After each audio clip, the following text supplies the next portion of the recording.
थरपारकर से update share करेंगे औरों के रूहानी पेशवा पीर पागारा की थरपारकर आमद। चौकी थरकल्याण तहसील नगर पारकर के गांव सोंदर में मुरीदों से रूहानी खिताब किया। पीर पागारा ने कहा कि आवाम फौज के लिए दुआ करें, पाक फौज दहशतगर्दी रोक रही है।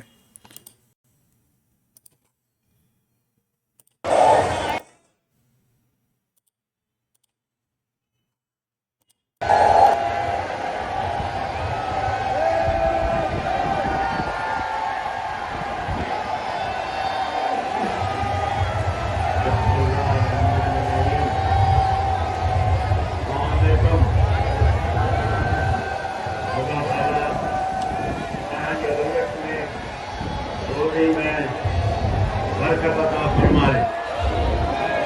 हाणे ख़ामोश थियो। खुदा ताला तव्हांजे रिज़्क़ में, रोज़ी में बरकत अता फरमाए। खुदा ताला तव्हांखे हर आफ़त हर आज़माए हाजी हिफ्ज़ और मान में रखे।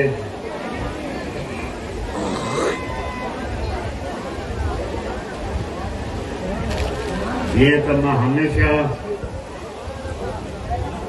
पंहिंजी जमायत के बाबा खामोश थियो, महिरबानी कयो। तव्हांखे ना ही ॿुधणो न ॿुधो, ॿिए खे ॿुधण ॾियो।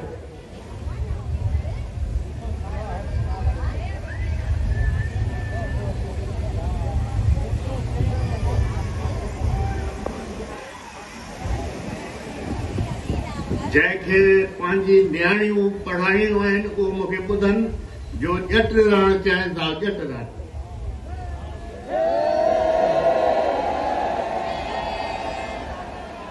मां हमेशा जमायत खे चयो आहे पंहिंजी औलाद ते तवजो ॾियो, छो इहो माउ पीउ जो फर्ज़ आहे जो पंहिंजी औलाद खे चङी तरबियत ॾे, चङी सोबत ॾे। इहो तव्हां ते फर्ज़ आहे, असां ते फर्ज़ आहे। जॾहिं औलाद वॾी थी वञे उनजी पंहिंजी क़िस्मत आहे। औलाद जॾहिं वॾी थी वई त औलाद वटि माउ पीउ जे लाइ टाइम तमामु घटि थो रहे।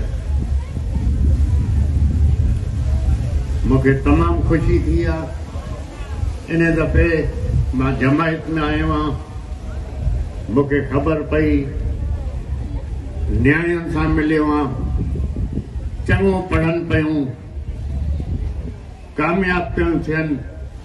ख़ुदा जो वॾो अहसान ऐं करम इन जमायत जी आहे जो जमायत जी नियाणियूं पढ़ी लिखी वयूं आहिनि। ख़ुदा करे आईंदा बि कामयाबी थिए। तव्हां पंहिंजी औलाद जी तरबियत ते, नियाणियुनि जी पढ़ाई ते तवजो ॾियो, छो जो इहो ई शइ तव्हांखे कमु ईंदी। जॾहिं बि तव्हां वांदा वेठा आहियो, सलाह शरीफ़, दुरूद शरीफ़ जो विर्द कयो। इन दुनिया में ऐं आख़िरत में तव्हांखे इन जो अजर मिलंदो। हमेशा दुआ नमाज़ खां पोइ इन मुल्क जे लाइ, दरगाह जे लाइ, जमायत जे लाइ ऐं तव्हां पंहिंजी पाकिस्तान जी फौज जे लाइ हमेशा दुआ गो रहो।